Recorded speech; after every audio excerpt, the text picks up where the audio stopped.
y el diagnóstico preliminar. ¿Los gobiernos? ¿A quién? ¿Los gobiernos? No escucho, no escucho. Escríbelo en el chat porque hay como un eco cuando hablas y no te escucho.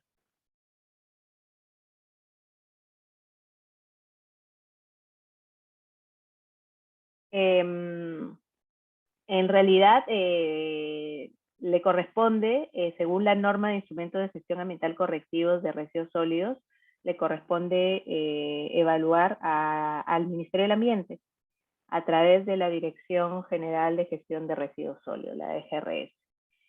¿No? Entonces, hay que ver cada sector. La recomendación es siempre ve a ver las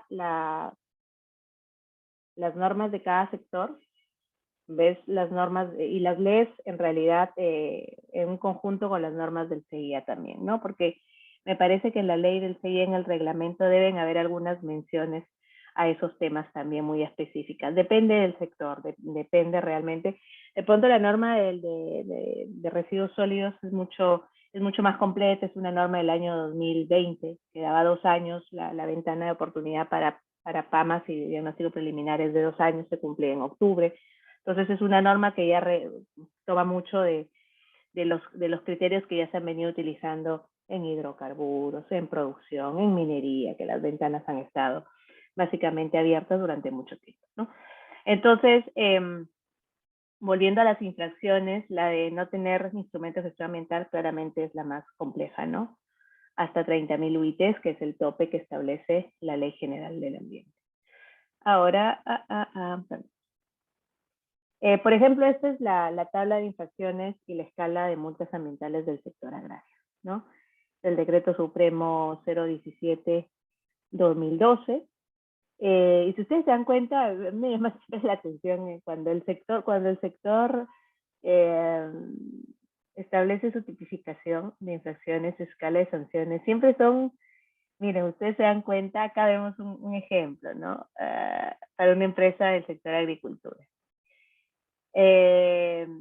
Construir en áreas no consideradas o que estén establecidas en el estudio ambiental correspondiente sin contar con la previa modificación del estudio cuando corresponde de acuerdo a la actividad, y te da el artículo 74 de la Ley General del Ambiente, el artículo 3 de la Ley del CIA, el artículo 15 de su reglamento y los artículos del Reglamento de Gestión Ambiental del Sector Agrario, ¿no?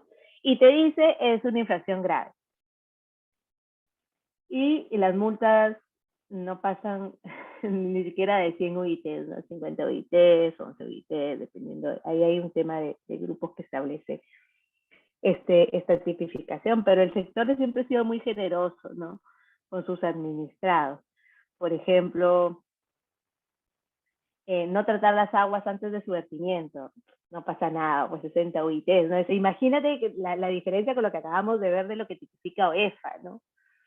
Estábamos hablando ya de 1000 UITs, estamos hablando de cosas consecuentes, ¿no? En cambio el sector siempre es un poquito más timorato, vamos a llamarlo así, no se arriesga mucho. Mira, por ejemplo, acá solo en esta columna, por ejemplo, no evitar y controlar la emisión de material particulado es grave, pero puede ser 15 UITs o 60 UITs, ¿no? O sea, tranquilamente.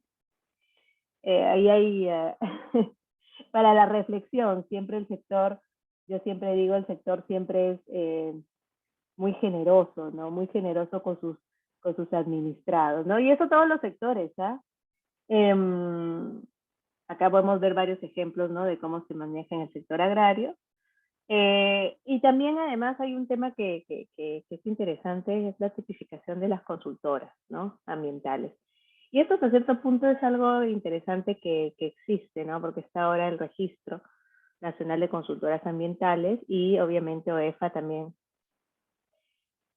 supervisa, fiscaliza a las consultoras ambientales y eso está además muy bien, eso es algo interesante, porque hace muchos años se veía pues que, no, y es más, ni siquiera hace muchos años, ¿sabes? Yo, por ejemplo, he tenido la oportunidad de ver estudios un poco antiguos, y estos estudios antiguos pues eran muy poco rigurosos, ¿no? Comparado de pronto a la praxis que uno conoce ya ahora. Y ahora hay un mayor control de las consultoras y también se les fiscaliza y también hay tipificaciones, ¿no? Por ejemplo, si se elabora o suscribe estudios ambientales sin contar con la resolución de inscripción o renovación de inscripción en el registro, ¿no? Es una infracción grave hasta 35 UI. Si brindas información desactualizada en los estudios ambientales que elaboras, ¿no? Por ejemplo, si hay datos de, no sé, de meteorología, si estamos en el 2022, pues no le vas a presentar del 2015, ¿no? Ahí también te puede multar. Si haces un estudio ambiental para un sector en el que no estás inscrito, también te cae la multa. Si brindas información falsa, fraudulenta o inexacta incluso, eso es muy grave. Ahí ya va hasta 100 UIT. Si no actualizas los datos en el registro, ahí es más leve, ¿no? Si no brindas capacitación a los equipos multidisciplinarios, también ahí vas, probablemente puedas tener eso, ¿no? Entonces, vamos también por ahí. Perdón. Ahora, por ejemplo, veamos el caso del sector industria manufacturera y comercio interno, que esto está bajo el ámbito de EFA. Perdón. Dame un ratito que se me ha abierto una ventana aquí y no sé. Ahora, por ejemplo, relacionado con el monitoreo, ¿no? Que es algo bien interesante. Y esto tiene que ver con el sector producción. Por ejemplo, acá hay siempre muchas infracciones en ese sentido, ¿no? Que se realice el muestreo o mediciones o determinaciones sin seguir los protocolos de monitoreo aprobados por la autoridad. Por ejemplo, el protocolo de agua, el monitoreo de calidad de agua, que es el aprobado por la Autoridad Nacional del Agua, el protocolo de calidad de aire del año 2019, el último que se aprobó en diciembre del 2019, que ya está vigente, o cuál es el protocolo para suelo. Tenemos una guía.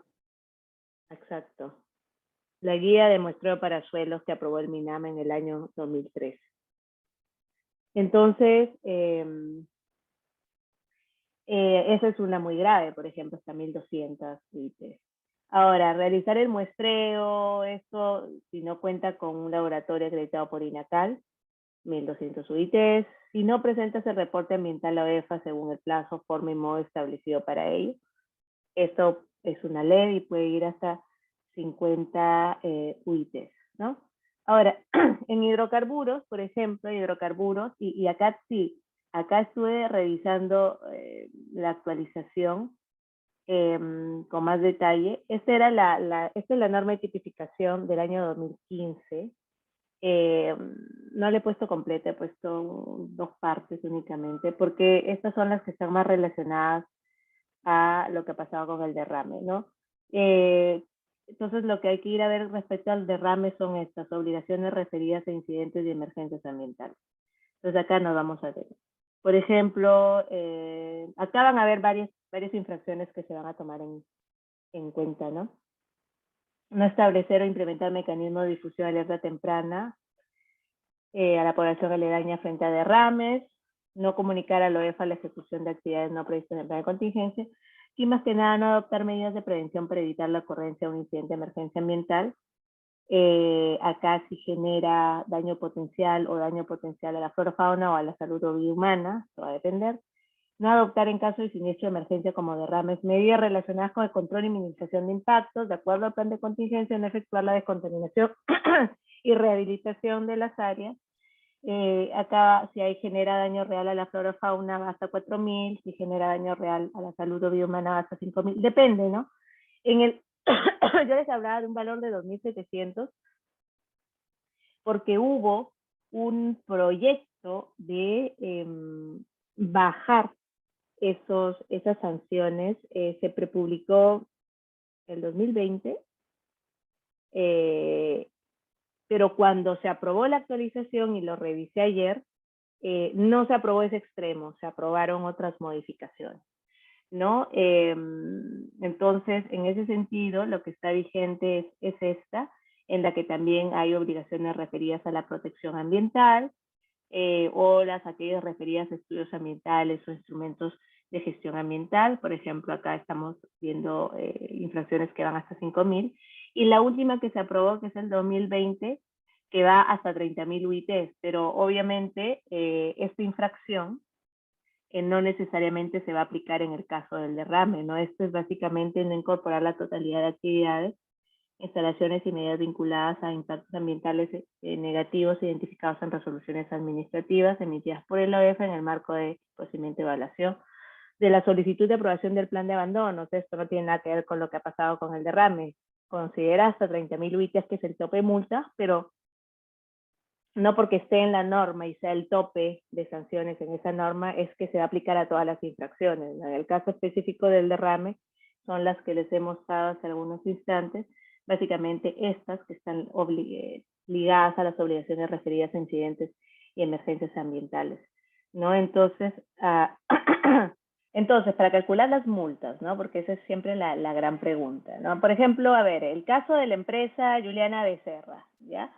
Entonces, en septiembre del 2019, el OEFA me notifica la resolución subdirectoral de imputación de cargos y básicamente se inició el procedimiento apreciativo sancionador a mi empresa individual, responsable limitada. Yo soy el administrado por una presunta infracción administrativa. Imagínense que vinieron a supervisarme y yo no permití el ingreso de los supervisores del OEFA a las instalaciones de la planta en ATE durante la supervisión especial 2018 que se efectuó a finales del 2018, ¿no? Entonces, grave error, no permitir el ingreso. Entonces, ¿qué tenemos para calcular las multas en OEFA? Existe la resolución del Consejo Directivo, la 035-2013, que fue modificada además posteriormente en el año 2017, ¿no? Básicamente hay una, como ustedes pueden ver, hay una pequeña formulita, ¿no? Y esas formulitas ustedes las van a encontrar en el anexo de la norma del año 2013. Denme un segundo, ok. Entonces, ahí van a ver ustedes la metodología, no van a ver la fórmula. Ahora, hay una serie de, esas fórmulas están en la norma del año 2013, igual se tienen que leer en conjunto con la norma de la modificatoria, ¿no? Ahora, hay una serie de reglas, además, que se emplean en esto. La regla número 1 nos dice que, para utilizar esta fórmula, nos dice que si en el caso no existiera información suficiente para valorizar el daño real probado, o sea, el cálculo económico del daño, la multa base se calcula considerando por un lado el beneficio ilícito, ¿ve? Y la probabilidad de detección, ¿no? Y luego a ellos se van a aplicar los factores agravantes y atenuantes correspondientes, ¿no? Entonces, si no puedo valorar el daño ambiental, esto lo saco, por lo tanto me va a quedar una fórmula simplificada, que la multa es igual al beneficio ilícito respecto a la probabilidad de detección multiplicado por los factores agravantes y atenuantes, ¿no? Una consulta. ¿Cuál es la variable del daño ambiental? ¿La D? La variable del daño, no, la variable del daño ambiental es básicamente alfa por D. Ahora les voy a explicar a qué está sumado esto, ¿ya? Vamos primero por partes.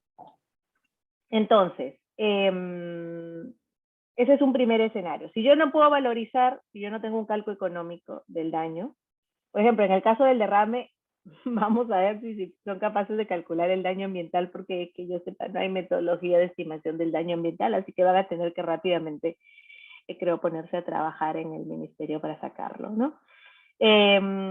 Entonces, a eso sí, obviamente vamos a utilizar los factores agravantes y atenuantes, que es F, y F va a ser la suma de factores agravantes y atenuantes. Y en el caso en el que sí hubiera información relevante para valorizar el daño real probado, sí voy a incluir la valorización en la multa base y también voy a tener la fórmula completa, ¿no?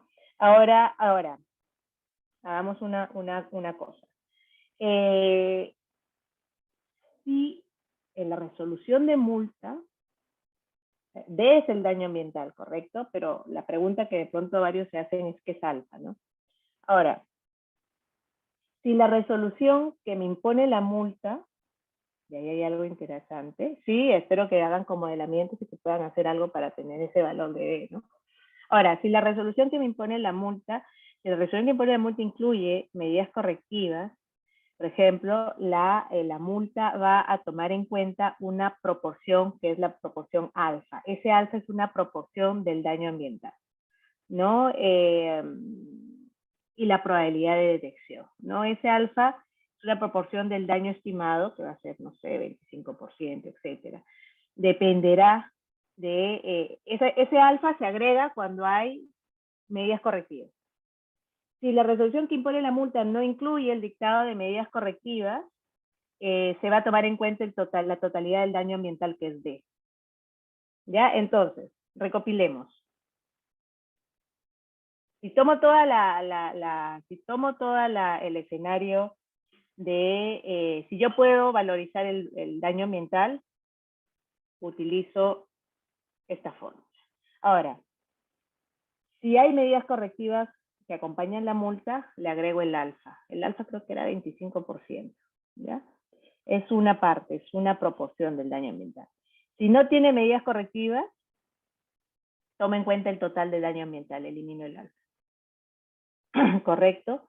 Y si no existiera información para valorizar el daño ambiental, simplemente elimino esta parte, ¿no? O sea que son como que diferentes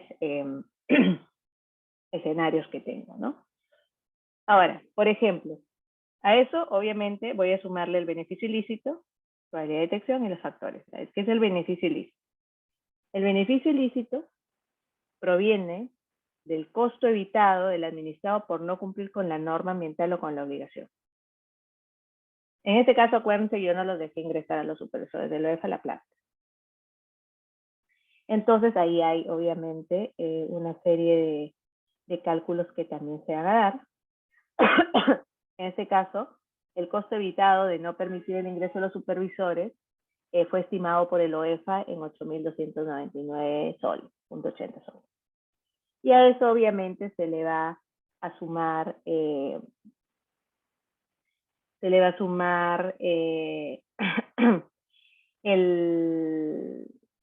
costo de oportunidad de capital, en este caso es el sector industria, estimado al valor a partir del valor promedio de los costos de capital, de empresas que son fiscalizadas por OEFA en el sector, y para esto OEFA toma un montón de información financiera, por ejemplo, en este caso de Centro. Va a tomar en cuenta los meses transcurridos durante el periodo de incumplimiento. Por ejemplo, si la fecha de supervisión fue en diciembre del 2018 y la fecha de cálculo de multa fue en enero del 2020, se van a tomar en cuenta 13 meses, ¿no? El beneficio ilícito a la fecha del cálculo de multa se va a dar con esta fórmula que ustedes ven aquí, que es el costo evitado multiplicado por 1 más el costo de oportunidad, en este caso mensualizado, que es el costo mensualizado por el número de meses que pasó desde el momento de la inflación hasta el momento de cálculo de multa, en función de la unidad impositiva tributaria, se calcula el beneficio ilícito en UIT. En este caso es 2.16 UIT. ¿Ya? Entonces, es así como yo tengo mi beneficio ilícito. Ustedes me dirán, ya tienes beneficio ilícito, ahora la probabilidad de detección. Bueno, la probabilidad de detección está, en este caso, atada a, como que es muy baja. ¿Por qué? Porque es muy baja debido a que el esfuerzo que la autoridad tiene que hacer por detectar una conducta de este tipo es muy alto, ¿no? Porque el impedimento de ingresos de los supervisores de OEFA a las instalaciones bajo el principio de licitud es un acto poco probable de ocurrencia, ¿no? Entonces, bajo esta lógica, el anexo de esa resolución del 2013 tiene la tabla de valores que te dan los porcentajes de la probabilidad de detección, ¿no? Entonces, si es total o muy alto es 1, si es alto 0,75, si es media 0,5, si es baja 0,25 y si es muy baja 0,1. Y están también los factores para la gradación de las sanciones, los atenuantes y agravantes, ¿no? Entonces tengo también la tabla en la norma, que por ejemplo, el F1 es gravedad del daño al ambiente. El daño afecta un componente ambiental, dependiendo si es potencial o real, acuérdense, potencial es riesgo, real es concreto. Entonces, si es real, es más 30, si es potencial más 10. se afecta 4 componentes más 40 más 120, se afecta 5 más 50 más 150. Luego tenemos el grado de incidencia en la calidad del ambiente, la extensión geográfica, la reversibilidad o recuperabilidad. Tengo también la afectación sobre recursos naturales, la afectación si es área natural protegida, si es un amortiguamiento, si hay comunidades nativas o campesinas, se afecta la salud de las personas, el perjuicio económico causado también está considerado entre los factores, agravantes y atenuantes,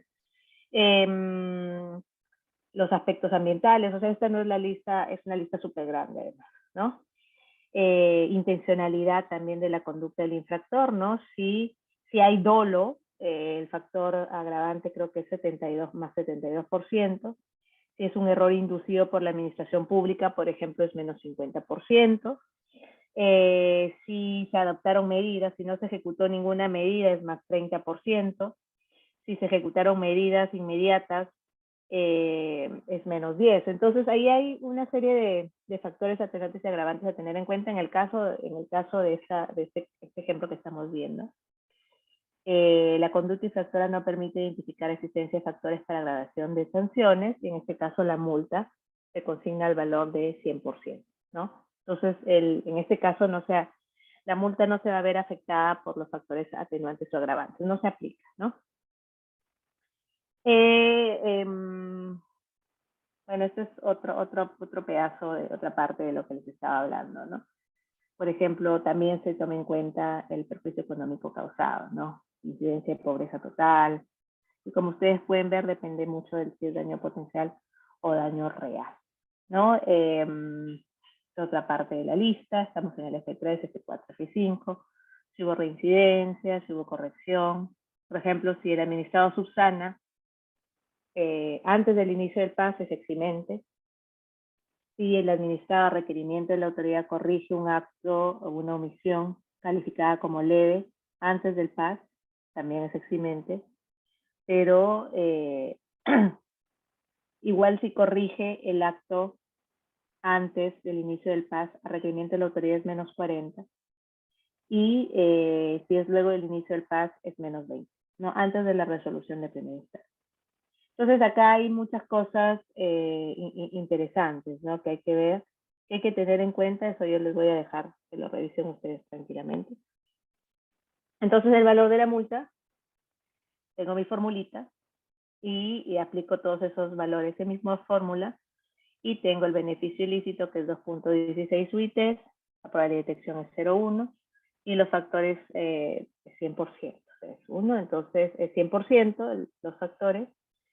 No se toma en cuenta, bueno, ahí están mis factores, y mi valor de multa son 21 UITs. Por ejemplo, ¿no? Este es un ejemplo, pero así como hay este ejemplo pueden haber varios, ¿no?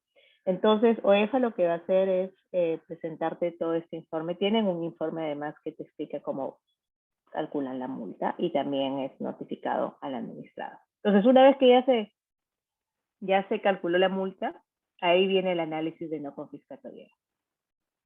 A ver, Juliana, su multa es de 21 UIT. Entonces hay que hacer el análisis, ¿no? Entonces, este no podría ser mayor al 10%. Y imagínense que yo había reportado ingresos brutos percibidos para el año previo, el 2017, de 15.443 UIT. Entonces, obviamente, no resulta la multa que se pretende atribuir, no resulta confiscatoria para el administrado, así que vamos con todo, ¿no? Y es así, a tu pregunta, Ernesto, ¿en qué momento llega el análisis de no confiscatoriedad? Después de todo el cálculo, ¿no? Eso es parte del análisis casi final, ¿no? Entonces ahí ya sé si se aplica o no se aplica el principio de no confiscatoria. ¿Así quedó claro lo de la multa? Sí, sí, sí. He tratado de hacerlo lo más sencillo posible para que no suene tan complicado, ¿no? Entonces, hablábamos también de las reducciones de multas que son posibles, ¿no? Entonces, hay reducción de multa por reconocimiento de responsabilidad, ¿no? Entonces, ya de por sí, en el texto único ordenado de la Ley del Procedimiento Administrativo General, la LPAG, el reconocimiento, ya dice que el reconocimiento de responsabilidad en forma expresa y por escrito por parte del administrado conlleva la reducción de la multa. Por lo tanto, acá se retoma también eso. Y este reconocimiento debe efectuarse de forma precisa, concisa, clara, expresa e incondicional, así dice la norma. Y no tiene que contener expresiones ambiguas, poco claras, contradicciones. O sea, tiene que ser clarísimo. Caso contrario, no se toma como un reconocimiento. La no puede ser sí, pero no. Es decir, reconozco, fui yo por mi culpa, por mi gran culpa, ¿no? Un poco exagerando la figura. No puede, sí, pero es que en realidad no quise y hubo un factor que me impidió. No, no. Tiene que ser claro, expreso, incondicional, precisísimo. Entonces, el porcentaje de reducción de la multa se va a otorgar de acuerdo a un criterio de oportunidad. Si tú reconoces desde el inicio del procedimiento sancionador, el inicio del procedimiento administrativo sancionador, hasta la presentación de los descargos a la imputación de cargos, 50% menos de la multa. Si presentas luego de presentados los descargos a la imputación de cargos hasta antes de la emisión de la resolución final, 30% de la multa. ¿Correcto? Y además de eso está el otro bono, el otro bonus, la reducción de multa por pronto pago. Entonces, el monto de la multa impuesta puede ser reducido de un 10% si el administrado la cancela dentro del plazo de 15 días hábiles contados del día siguiente de la notificación del acto que contiene la sanción. Pero, ojo, esa reducción solo va a resultar aplicable si el administrado no impugna el acto administrativo que impone la sanción. Porque si no, la autoridad decisora le va a ordenar al administrado que pague ese monto correspondiente al porcentaje de reducción de la multa. ¿Correcto? Entonces, un poco para verlo. Y así visualmente es mucho más fácil que yo les cuente. Ya recuerden que ya vimos paso por paso, ¿no? Entonces, si yo reconozco hasta aquí, 50% menos.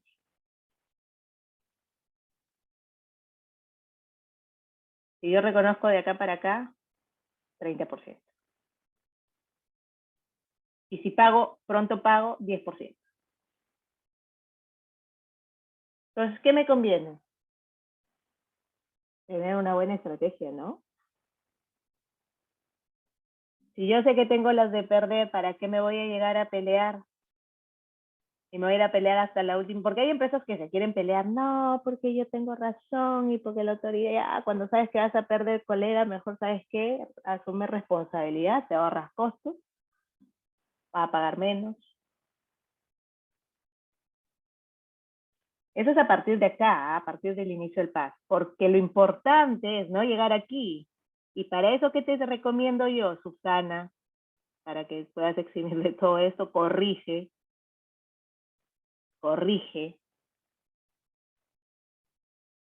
Y así estás tranquilo. Entonces, 50%, 30% y 10% al final. Entonces puede ser interesante, ¿no? Si la multa es considerable y tú sabes que tienes la de perder, reconoces 50%, encima de que reconoces te bajan el 50%, te queda, si tenías una multa de 3.000 UITs, te bajan a 1.500, y si haces el pronto pago, tu 10% adicional.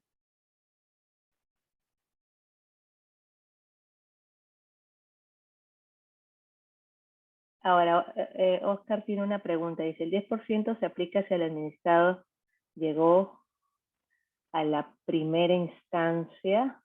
O sea, lo que dice, o sea, sí, claro, tienes que tener, el 10% es si el administrado cancela la multa 15 días hábiles contados del día siguiente de la notificación del acto que contiene la sanción. Primera instancia. Claro. Entonces, ¿qué te conviene? 50 y tu 10% adicional, ¿no? O sea, es bastante. Pero a veces las empresas no quieren, pues no, la voy a luchar, yo tengo razón, el OEFA no tiene razón. Y tiene las de perder a veces, ¿sabes? Y uno con la experiencia sabe cuando tiene las de perder, pero insisten, no, que no fue mi culpa, que yo lo hice. A veces son así tan cabezones que su instrumento dice, tú tienes que hacer A y B, ¿ya? Y ellos hicieron A e hicieron C. No, lo que pasa es que yo no hice B porque al final me di cuenta que C era más interesante y por esto, y por esto, y por eso, y por esto. No, tu instrumento te dice A y B. Si tú querías hacer C, lo primero que tenías que haber hecho es cambiar para que tu instrumento diga A y C. Pero si tu instrumento dice A y B y tú has hecho C, tienes todas las de perder. Ahí no hay de que sí, que la tecnología, que es mejor que esto, que desde el punto de vista técnico, que los impactos, olvídate. Reconoce, paga 50% y haces pronto pago y estás feliz. No, es el 50% o el 30% más tu 10% si haces pronto pago, porque si no quieres hacer pronto pago, pagas la multa que te salió, ¿no? ¿Quedó Una claro? consulta. Sí, una consulta. Cuéntame. En el supuesto caso que un instrumento de gestión ambiental esté mal elaborado, por ejemplo, un punto de monitoreo de suelo se encuentra, por ejemplo, en condiciones de que no garanticen la seguridad de un trabajador. En ese caso, ¿cómo se procedería? Tienes que hacer primero tu cambio de instrumento. El cambio del instrumento. Y tienes que hacer la modificatoria de ese punto. No es suficiente de repente elaborar un informe, comunicar a la entidad competente y con ello de repente obtener, ¿no? Papelito manda, el instrumento es el que manda, ninguna carta ahí te salva, ningún informe te salva, porque ¿sabes qué te va a decir la autoridad? Está bien, claro que sí, tú sabes, ya pues solicita tu cambio. O sea, porque eso generaría un costo porque es modificatorio y por un punto nomás unas coordenadas. Probablemente sea un ITS. Ah, pero eso es, pero eso es, Depende de tu sector, pues, depende de tu sector, depende de la normativa de tu sector. y otro caso, por ejemplo, que tengo una observación por subsanar que sea amplio, por ejemplo, que demore bastante tiempo y que no logre subsanarlo durante el tiempo que me dan, ¿no? En ese caso, ¿cómo procedería para de repente intentar no llegar a un PAS? Si no has subsanado la infracción, si no has subsanado voluntariamente, no vas a tener, lo único que te va a pasar es que no vas a tener atenuantes. No te va a ayudar, tu multa va a ser más grande, pero igual. En el supuesto caso, por ejemplo, que en mi diga la construcción de una planta de tratamiento de aguas residuales. Ya, llega OEFA, me supervisa, tengo esa observación por incumplimiento, ¿no? Sin embargo, yo le digo, está bien, o sea, yo reconozco, pero voy a implementarlo, ¿no? Entonces yo empiezo la gestión, sin embargo, en el tiempo para subsanar las observaciones no me basta, ¿no? Porque el tema logístico, más el tema de infraestructura, la tecnología, etcétera. En ese caso, yo de repente podría presentar ya los documentos que he iniciado la gestión para subsanar esa observación.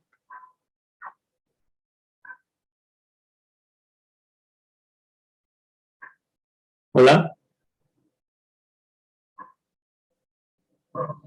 Sí, sorry, se me había cortado el micro y no me había dado cuenta. Estaba hablando. No, si tú has dicho voy a subsanar y no lo has hecho, al final el OEFA para lo que él vale es lo que tú has comunicado y lo que él ha verificado en campo.